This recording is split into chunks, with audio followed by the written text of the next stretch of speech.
नमस्कार दोस्तों, मैं सूरज आप सभी का अपने चैनल स्टडी विद सूरज में स्वागत करता हूं। दोस्तों, आज हम इस वीडियो के माध्यम से टॉप 25 जीके और साइंस के क्वेश्चन डिस्कस करेंगे। दोस्तों, अगर आपको ये वीडियो पसंद आए तो लाइक, शेयर और सब्सक्राइब करें। तो सबसे पहला जो क्वेश्चन है, एक बागानी फसल है। तो दोस्तों, बागानी फसल के बारे में आपको बताना चाहूँगा। बागानी फसल जो होती है वो बगीचे में उगाई जाती है, या फिर बाग में जो फसल उगाई जाती है उसको बागानी फसल कहते हैं। जैसे कि जो फूलों की खेती होती है, आम, अमरूद, संतरा, लीची, इन सब की खेती होती है, इसको हम बागानी फसल के नाम से जानते हैं।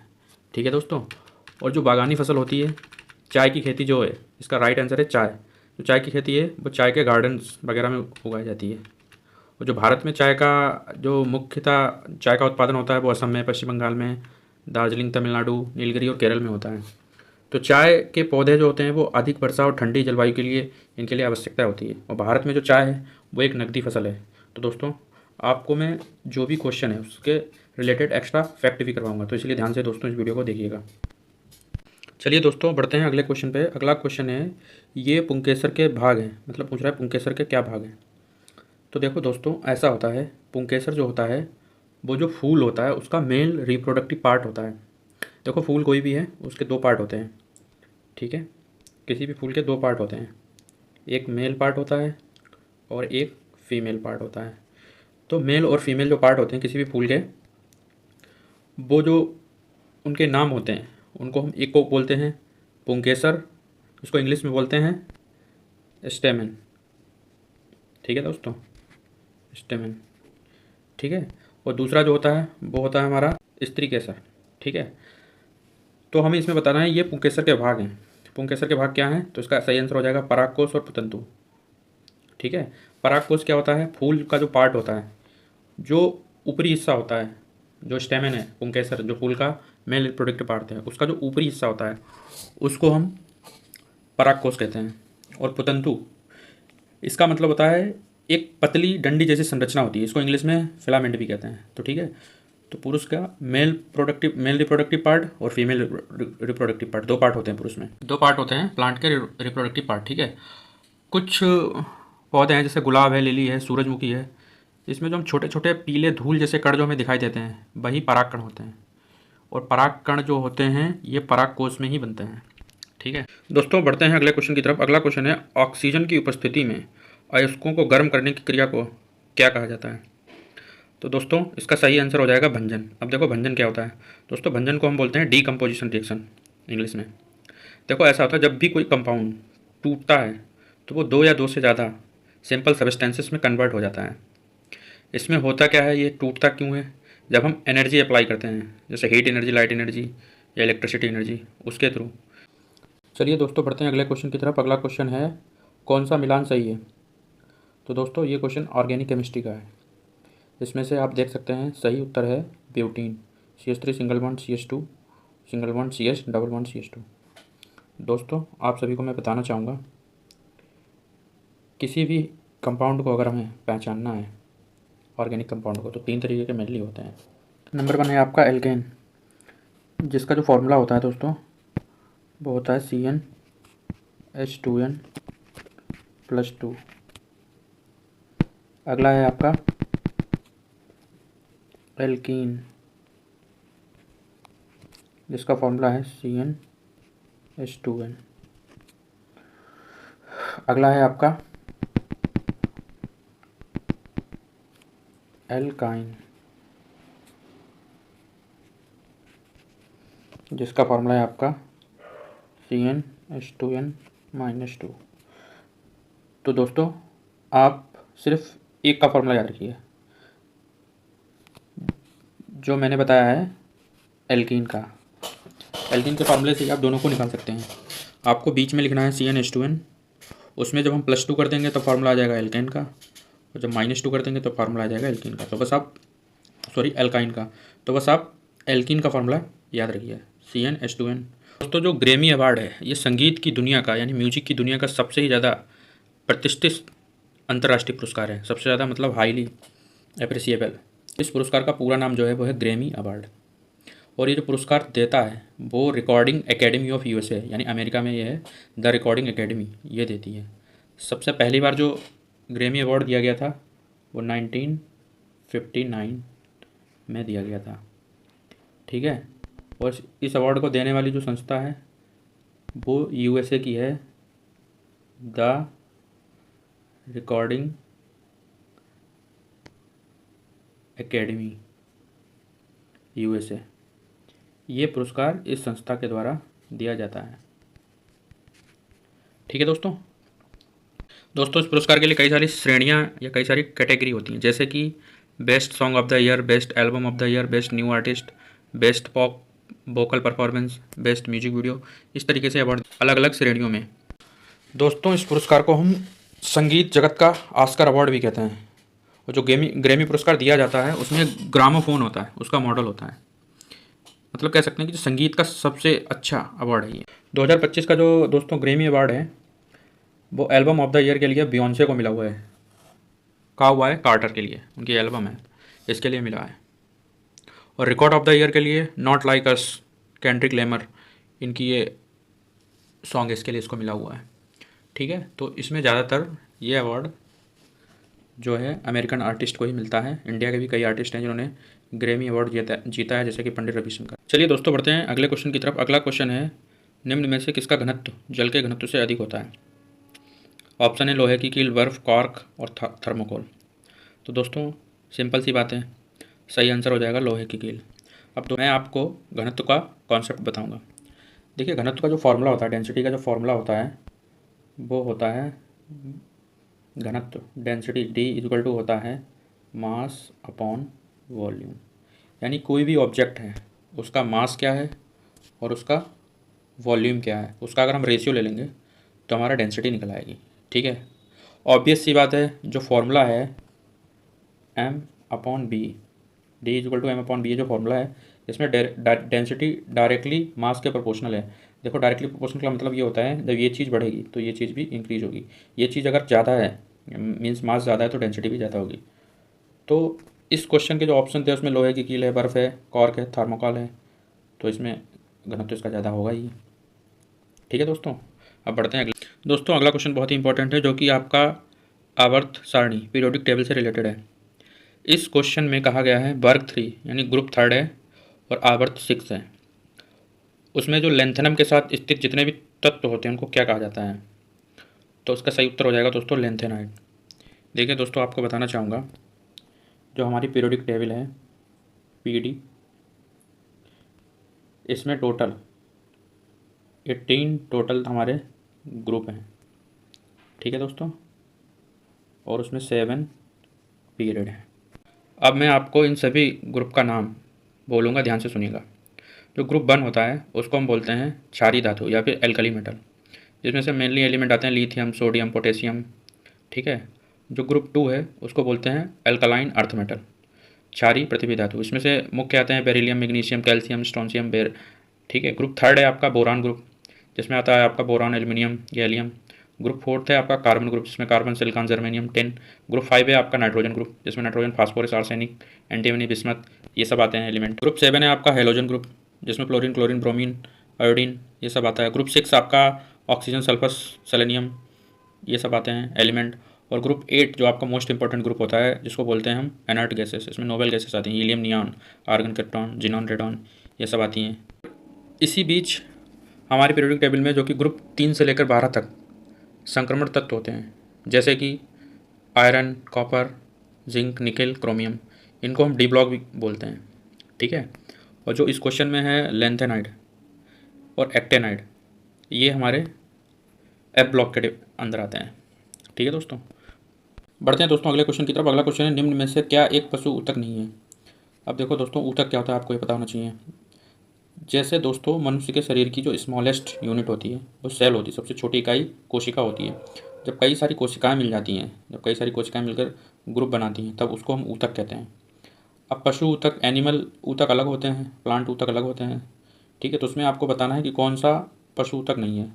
तो इसका सही आंसर हो जाएगा तंत्रिका ऊतक, यानी नर्वस टिश्यू जो है एक पशु ऊतक नहीं है। ठीक है दोस्तों, अगला क्वेश्चन बहुत ही आसान है। इस क्वेश्चन में पूछ रहा है ट्रिपल तलाक निम्नलिखित में से किससे संबंधित है, और इसमें ऑप्शन ही दिया है तलाक, तो इसका राइट आंसर हो जाएगा ट्रिपल तलाक, तलाक से रिलेटेड है। दोस्तों आपको बताना चाहूँगा ट्रिपल तलाक होता क्या है। देखो, इस्लाम धर्म है, इस्लामी कानून जो है उसमें एक ऐसी प्रथा है, कोई भी मुस्लिम पुरुष अगर अपनी पत्नी को तुरंत तलाक दे सकता है। सिर्फ 3 वर्ड कहेगा, तलाक तलाक तलाक, इसका मतलब है तुरंत विवाह समाप्त हो जाएगा। लेकिन दोस्तों, अपने इंडिया में 21 अगस्त 2017 को सुप्रीम कोर्ट ने 3 तलाक को असंवैधानिक घोषित कर दिया है, क्योंकि 1 अगस्त 2019 को संसद ने Muslim women protection right marriage act 2019 से इसको प्रतिबंधित कर दिया था।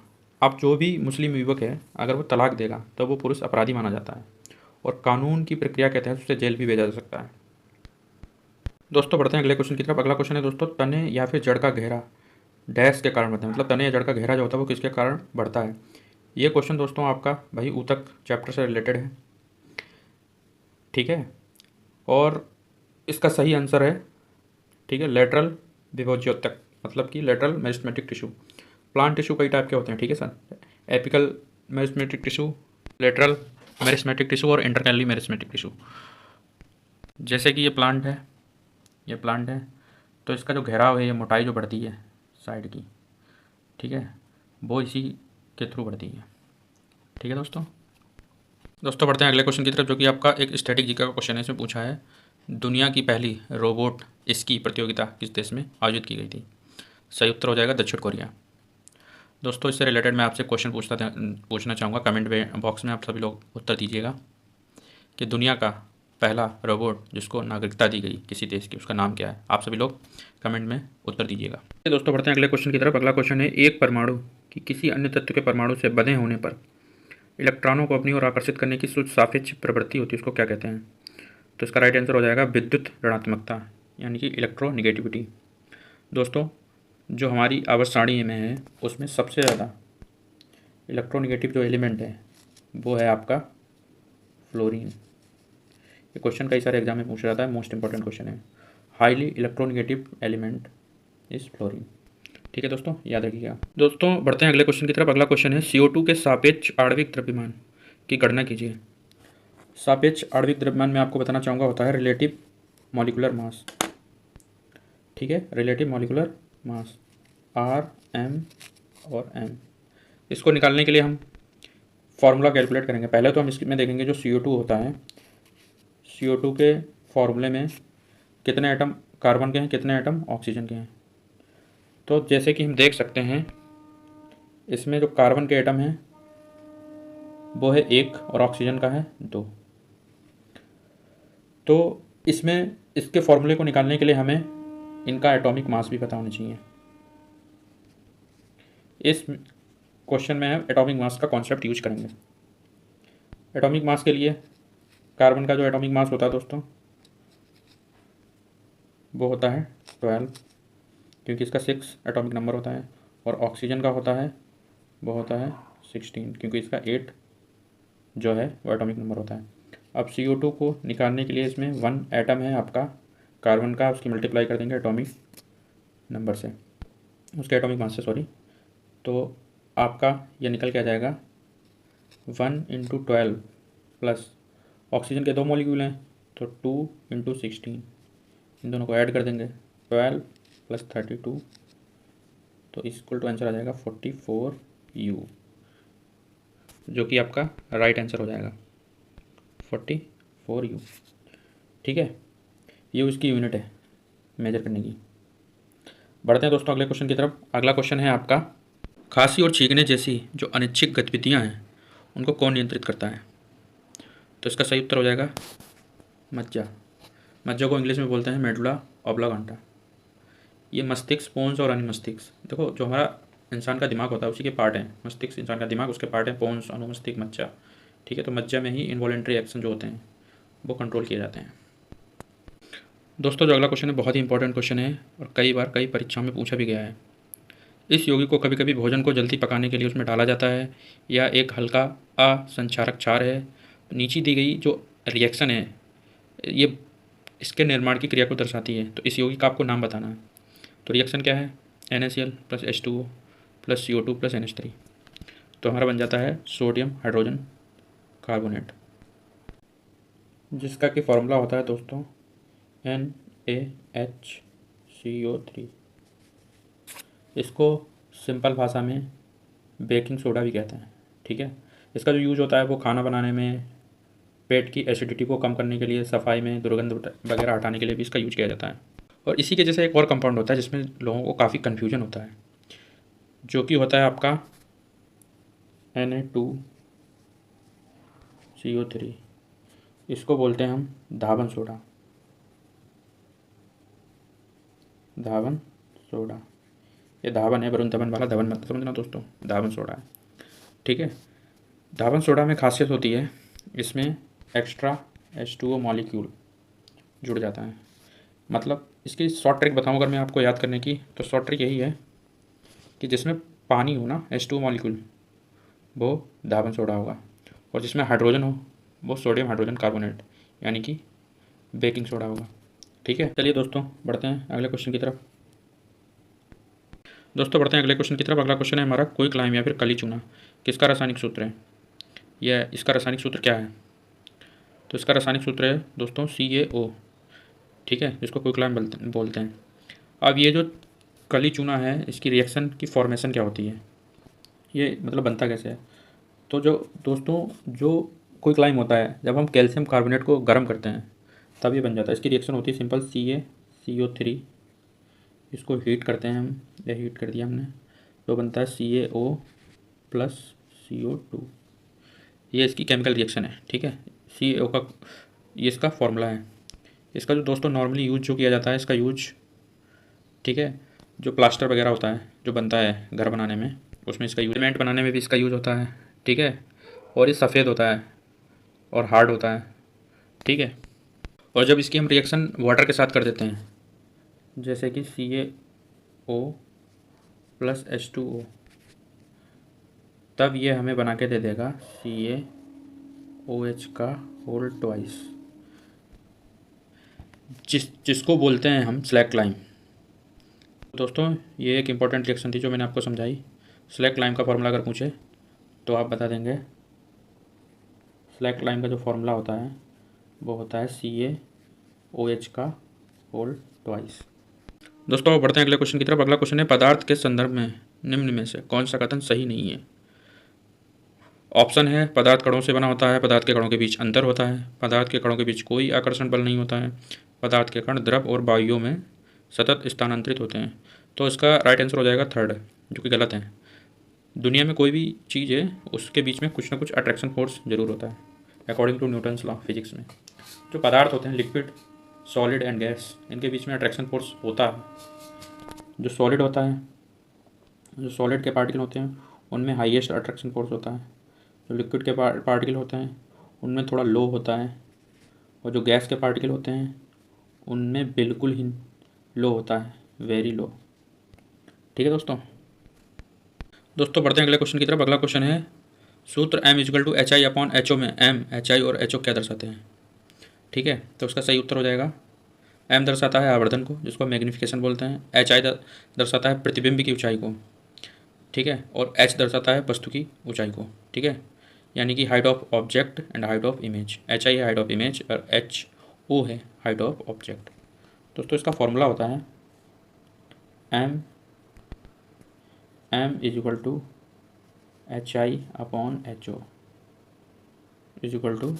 -V/U।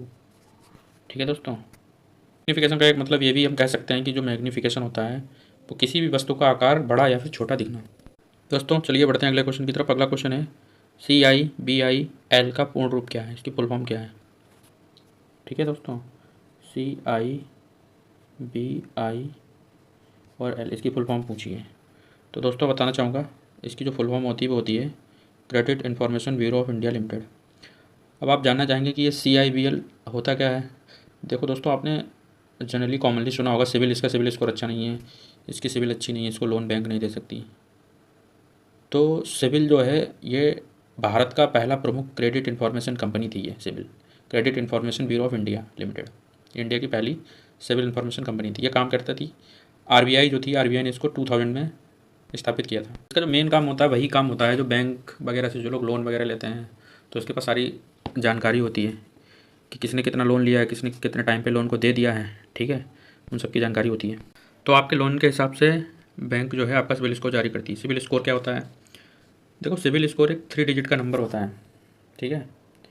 3 डिजिट का आपका ये नंबर होता है जो कि आपका 300 से लेकर 900 के बीच की संख्या होती है। 300 से लेकर 900 के बीच की एक संख्या होती है।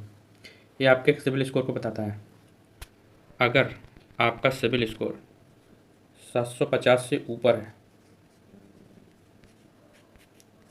अगर आपका सिबिल स्कोर 750 से ऊपर है तो इसमें क्या होगा, आपको लोन ईजिली मिल जाएगा। इसका मतलब है आपने लोन को टाइम से जमा किया है और आपकी लिमिट अच्छी है, ठीक है।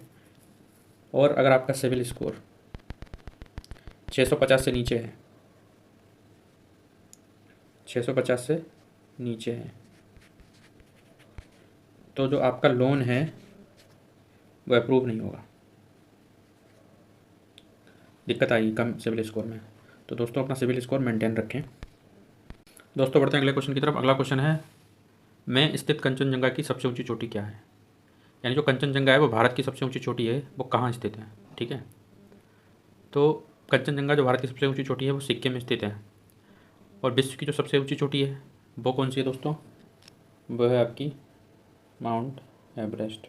दोस्तों कमेंट बॉक्स में आप सभी माउंट एवरेस्ट की जो हाइट है उसका आंसर लिखिएगा, ठीक है। और भी ऑप्शन इन पर डिस्कस करते हैं हम। जैसे कि इसमें ऑप्शन है उत्तराखंड। उत्तराखंड की सबसे ऊंची चोटी क्या है दोस्तों? नंदा देवी। अगला ऑप्शन है अरुणाचल प्रदेश। अरुणाचल प्रदेश की सबसे ऊंची चोटी क्या है? कांगतेक, ठीक है, जो कि हिमालय के पूर्वी श्रेणी में स्थित है, ठीक है। अगला ऑप्शन है इसमें हिमाचल प्रदेश। हिमाचल प्रदेश की सबसे ऊंची चोटी कुल्लू जिले में है, जिसका नाम है रियो पुरगिल, ठीक है। ये यमुना हिमालय में है। दोस्तों चलिए बढ़ते हैं अगले क्वेश्चन की तरफ। ये क्वेश्चन जो है स्टैटिक जीके का काफ़ी टफ क्वेश्चन है। थर्मल बैटरी बनाने की दुनिया की पहली सुविधा का उद्घाटन कहाँ किया गया था? इस टाइप के क्वेश्चन को आप एग्ज़ाम हॉल में छोड़ सकते हैं, क्योंकि ये क्वेश्चन आपको बहुत ही रेयरली कहीं बुक में मिलेगा। वैसे इसका सही आंसर है आंध्र प्रदेश, ठीक है। या फिर ये क्वेश्चन करंट अफेयर का भी हो सकता है। स्टैटिक जीके में भी इसको काउंट कर सकते हैं, करंट अफेयर में भी काउंट कर सकते हैं, ठीक है, क्योंकि रिसेंट का लग रहा है ये। आंध्र प्रदेश का उत्तर दिया गया इस हिसाब से। दोस्तों अगला क्वेश्चन है जो कि बहुत ही इंपॉर्टेंट है। इसका यूज कई जगह होता है, ठीक है। इसका यूज मैथ में भी होता है और साइंस में भी होता है, ठीक है। साइंस में जो गति का चैप्टर है उसमें इसका यूज होता है। इसको मैं आपको एक्सप्लेन कर दूंगा। इसमें कहा गया है कि जो 72 किलोमीटर पर आवर की चाल है, इसको मीटर पर सेकंड में हमें बदलना है, तो उसको कैसे करेंगे? तो आपको कुछ नहीं करना है। जो किलोमीटर से अगर आपको मीटर में बदलना है तो इसके लिए आप 5/18 से मल्टीप्लाई कर दें, जो भी आपका किलोमीटर में हो। जैसे कि इसमें देख सकते हैं आपका 72 किलोमीटर पर आवर है, तो उसकी मल्टीप्लाई करेंगे जब आप 5/18 से, तो इससे डिवाइड हो जाएगा 4 बार, 4 5 जा 20, आपका आ जाएगा आंसर 20 मीटर पर सेकंड, ठीक है दोस्तों, समझ गए। और ऐसे ही अगर आपको मीटर पर सेकंड से किलोमीटर पर आवर में बदलना है तो आपको क्या करना है, इसका जस्ट उल्टा कर देना है, 18/5 से मल्टीप्लाई कर देनी है। अभी हमने इसको बदला 20 को, तो 20 से ही मान लो मल्टीप्लाई करते हैं, तो 5 4 जा 20, यानी आ गया 72। तो दोस्तों ये ट्रिक याद रखना आप, जब भी आपको किलोमीटर पर आवर से मीटर पर सेकंड में बदलना हो तो आपको 5/18 से कर देना है, और जब आपको मीटर पर सेकंड से किलोमीटर पर आवर से बदलना हो तो आपको 18/5 से कर देना है मल्टीप्लाई। और आपको एक बात बताऊँ दोस्तों, अगर आप भूल जाएँ, कन्फ्यूज हो जाएँ किससे करना है, 5/18 से या 18/5 से, तो देखो दोस्तों, जो हमारा मीटर होता है और जो किलोमीटर होता है, इसमें बड़ा कौन सा होता है? बड़ा होता है किलोमीटर। तो अगर जब हम बड़े से छोटे की तरफ जाएंगे तो ऊपर छोटा नंबर लिखेंगे 5, और जब छोटे से बड़े की तरफ जाएंगे तो ऊपर बड़ा नंबर लिखेंगे 18। बस इतना याद रखना, कभी आपसे गलती नहीं होगी एग्जाम हॉल में, ठीक है। दोस्तों बढ़ते हैं अगले क्वेश्चन की तरफ। अगला क्वेश्चन है आपका पॉलिटी से रिलेटेड है, जिसमें पूछा गया है भारतीय संविधान के निम्नलिखित किस भाग के तहत गोपनीयता के अधिकार का उल्लेख किया गया है? ठीक है, मतलब कि प्राइवेसी, ठीक है। प्राइवेसी का अधिकार हमें किस संविधान के तहत मिलता है? संविधान के किस अनुच्छेद के तहत मिलता है? आर्टिकल के तहत। तो भाग 3 इसका सही उत्तर हो जाएगा, भाग 3, ठीक है। देखो फंडामेंटल राइट जो होते हैं वो हमें मिले हुए हैं संविधान की तरफ से। Fundamental right. ठीक है दोस्तों। और जो संविधान का भाग 1 होता है, इसमें क्या आता है, संघ और उसका राज्य क्षेत्र, मतलब भारत राज्यों का संघ होगा, ये बात लिखी है। ठीक है। और इसमें जो भाग 2 है वो हमारा नागरिकता से रिलेटेड है। ठीक है, भाग 2 है नागरिकता से। भारत के नागरिक होने के लिए क्या क्या शर्तें हैं, क्या क्या नियम हैं, उन सब के बारे में जानकारी इसमें दी गई है। ठीक है। भाग 3 क्या है, मूलभूत अधिकार हैं, जो कि 12 से लेकर 35 तक है आर्टिकल। ठीक है। चलिए दोस्तों, बढ़ते हैं अगले क्वेश्चन की तरफ। अगला क्वेश्चन बहुत ही आसान क्वेश्चन है। यदि विद्युत प्रवाह Q और समय T दिया गया हो तो विद्युत धारा I का फॉर्मूला क्या होता है। तो दोस्तों I का जो फॉर्मूला होता है, I इक्वल टू होता है Q/T, यानी कि Q क्या होता है, चार्ज अपॉन टाइम। ठीक है दोस्तों, जो I होती है करंट, इसकी जो SI यूनिट होती है वो आपकी होती है एम्पियर। ठीक है, इसको एम्पियर से लिखते हैं, ऐसे लिखते हैं। ठीक है दोस्तों। तो बढ़ते हैं अगले क्वेश्चन की तरफ। अगला क्वेश्चन है, किसका निर्माण ईस्वी 1632 में शुरू किया गया था और ईस्वी 1648 के अंत में पूरा हुआ था। ठीक है। ऑप्शन है ताजमहल, लाल किला, कुतुब मीनार, मोती महल। सही उत्तर है ताजमहल। अब दोस्तों आपको बताना चाहूँगा मैं, ताजमहल जो है भारत का, पूरे भारत का क्या, पूरे विश्व का एक बहुत ही प्रसिद्ध स्मारक स्थल है, जो कि यूनेस्को की वर्ल्ड हेरिटेज साइट में भी शामिल है। ये क्वेश्चन पूछा जाता है, यूनेस्को की वर्ल्ड हेरिटेज साइट में ताजमहल को कब शामिल किया गया था। ठीक है, तो इसका राइट आंसर हो जाएगा 1983 में। ये क्वेश्चन पूछा जाता है। ठीक है दोस्तों, ताजमहल को मुग़ल बादशाह शाहजहाँ ने अपनी पत्नी मुमताज़ महल की याद में बनाया है। आपको ये बात पता ही होगी। देखो, ताजमहल जो है, रंग जो होता है इसका दिन के समय बदलता रहता है। सुबह इसका रंग गुलाबी होगा, दोपहर में चमकदार सफ़ेद हो जाता है, शाम को बिल्कुल ये सुनहरा दिखाई देता है। दोस्तों मानना तो ये भी है, लगभग इसमें 20,000 मजदूरों ने काम किया था इसको बनाने में, और लगभग इसको बनाने में लगभग 22 साल लग गए।